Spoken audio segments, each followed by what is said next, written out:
میں آپ سے عرض کروں کہ سرکار غوث اعظم کی محفل صرف ہندوستان اور بر صغیر میں نہیں ہوتی، غوث اعظم کی محفل صرف بغداد میں نہیں ہوتی، کہاں کہاں غوث اعظم کی محفل ہوتی ہے، ذرا سوال فرمائیں۔ حضرت حجت الاسلام شاہ ولی اللہ محدث دہلوی رحمت اللہ علیہ، علماء کرام موجود ہیں، وہ جانتے ہیں شاہ ولی اللہ کس کا نام ہے، جس کے نام کے بغیر یہاں سند حدیث مکمل نہیں ہوتی ہے۔ اس امام کا نام ہے جس کو سبب امام کہتے ہیں۔ اہل بیت کے اماموں کو امام نہیں بولنے والے بھی شاہ ولی اللہ کو اپنا امام بولتے ہیں، ایسے ہیں، لیکن وہ شاہ ولی اللہ کو اپنا امام کہتے ہیں۔ دنیا میں بہت ہیں ایسے جو امامت کا انکار کرتے رہے ہیں اہل بیت میں، لیکن شاہ ولی اللہ ہمارے امام ہیں، ہمارے بزرگ ہیں، ہم ان کی کتابیں پڑھاتے، پڑھانا پڑتا ہے، بولنا پڑتا ہے، لیکن ہم میں تم میں فرق یہ ہے کہ ہم شاہ ولی اللہ کو اپنا امام مسرور ہو کر کہتے ہیں، تم شاہ ولی اللہ کو اپنا امام مجبور ہو کر کہتے ہو، کیونکہ بغیر ان کے نام کے تمہارے پاس سند حدیث مکمل ہی نہیں ہوگی۔ اب آپ دیکھیے وہ عظیم امام جس کی جلوہ گری پر محدثین کی کائنات ناز کرتی ہے، وہ عظیم امام حضرت شاہ ولی اللہ محدث دہلوی رحمت اللہ علیہ کی ایک کتاب ہے، اس کا نام ہے کلمات طیبات۔ اس کتاب میں حضرت شاہ ولی اللہ صاحب محدث دہلوی رحمت اللہ علیہ نے ایک خواب نقل فرمایا۔ وہ خواب کس کا ہے؟ حضرت خواجہ مرزا مظہر جانے جانا رحمت اللہ علیہ کا۔ مرزا مظہر جانے جانا سلسلے نقشبندیہ کے بہت بڑے بزرگ ہیں، نقشبندیہ مجددیہ سلسلے کے بہت بڑے بزرگ ہیں۔ ہمارے حیدرآباد کے علاقے میں آپ نے نام سنا ہوگا، مشہور بزرگ ہے محدث دکن حضرت عبداللہ شاہ صاحب قبلہ نقشبندی رحمت اللہ علیہ، اور ان کے پیروں کا تمام خانوادہ جا کے جس ذات میں ضم ہو جاتا ہے، یعنی ان تمام بزرگوں کے پیروں کے جو پیر ہیں وہ حضرت مرزا مظہر جانے جانا ہے۔ اب ان کے خواب کو شاہ ولی اللہ نقل فرمایا، تو شاہ ولی اللہ نے نقل فرمایا تو ایسے ویسے کو تو نقل نہیں فرمائیں گے نا، اپنا امام مانیں گے تبھی نقل فرمائیں گے۔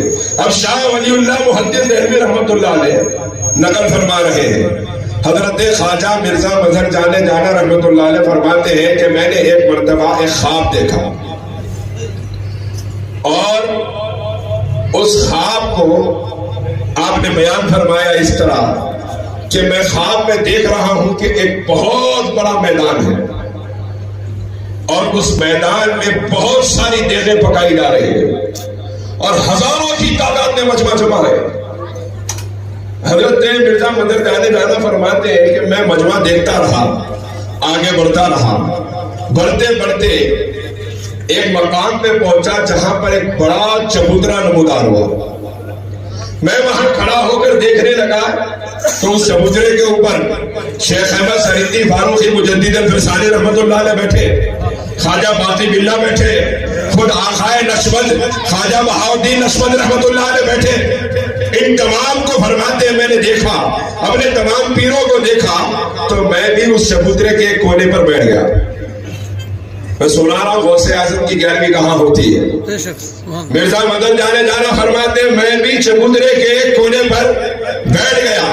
اچانک اس چبوترے کے سامنے ایک بڑا ہرے رنگ کا دروازہ نمودار ہوا۔ جب وہ ہرا دروازہ نمودار ہوا تو ہم نے اس ہرے دروازے کو دیکھا، اچانک یہ سارے اولیاء سلسلے نقشبندیہ مجددیہ کے ادب میں سب کے سب کھڑے ہو گئے۔ جیسے ہی دروازہ ظاہر ہوا سب ادب میں کھڑے ہو گئے، اور دروازہ کھلا تو دروازے کے اندر سے دو نورانی چہرے باہر نکل کر آئے۔ حضرت مرزا مظہر جانے جانا فرماتے ہیں کلمات طیبات میں شاہ ولی اللہ محدث دہلوی نقل فرماتے ہیں، ارشاد فرماتے ہیں کہ میں نے جب یہ منظر دیکھا، اتنے بڑے بڑے اولیاء ان آنے والوں کا ادب کر رہے ہیں، یہ آنے والے کون ہیں، یہ محفل کیسی ہے۔ اپنے ساتھ جو بزرگ کھڑے تھے میں نے ان سے پوچھا کہ محفل یہ دیگیں کیوں پکائی جا رہی ہے، یہ دعوت کس کے اہتمام میں ہے۔ اس بزرگ نے جواب دیا اے مرزا مظہر جانے جانا، کیا تم جانتے نہیں آج عالم برزخ میں غوث اعظم کی محفل سجائی جا رہی ہے۔ اس کو شاہ ولی اللہ محدث دہلوی نے نقل فرمایا، آج عالم برزخ میں غوث اعظم کی محفل سجائی جا رہی ہے۔ اس کے بعد ارشاد فرمایا کہ یہ دو شخصیتیں جو ہیں یہ کون ہیں؟ جواب دیا تم نہیں جانتے یہ کون ہے؟ اپنے شہزادے کے نام کی محفل میں شرکت کرنے کے لیے خود مولا علی شیر خدا تشریف لے آئے۔ اس کے بعد فرمایا جو دوسری شخصیت ساتھ میں ہے کوئی اور نہیں، افضل التابعین خواجہ اویس قرنی ہے جو غوث اعظم کی محفل میں شرکت کے لیے آ رہے ہیں۔ غوث اعظم کی محفل میں میں آ جاؤں یا آپ آ جائیں ہماری حیثیت ہی کیا ہے؟ غوث اعظم کی محفل عقیدت سے سجا لی جائے، مولا علی شیر خدا تشریف لے آتے ہیں۔ یا علی یا علی یا علی۔ اور یہ تو اپنا عقیدہ ہے کہ جو یہاں غوث کی محفل سجائے گا، شاہ ولی اللہ نے بتا دیا جو یہاں غوث کی محفل سجائے گا اسے عالم برزخ میں بھی غوث اعظم کی محفل میں بلایا جائے گا۔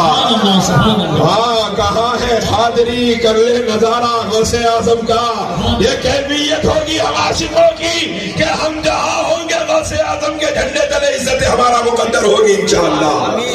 ان کا دامن کبھی نہ چھوڑنا، جو ان کا دامن تھام لیتا ہے اس کے دامن کے صدقے لاکھوں بخشے جائیں گے انشاءاللہ۔ کتنا عظیم دامن ہے غوث اعظم کا، ایسی عظیم ذات ہے غوث اعظم کی۔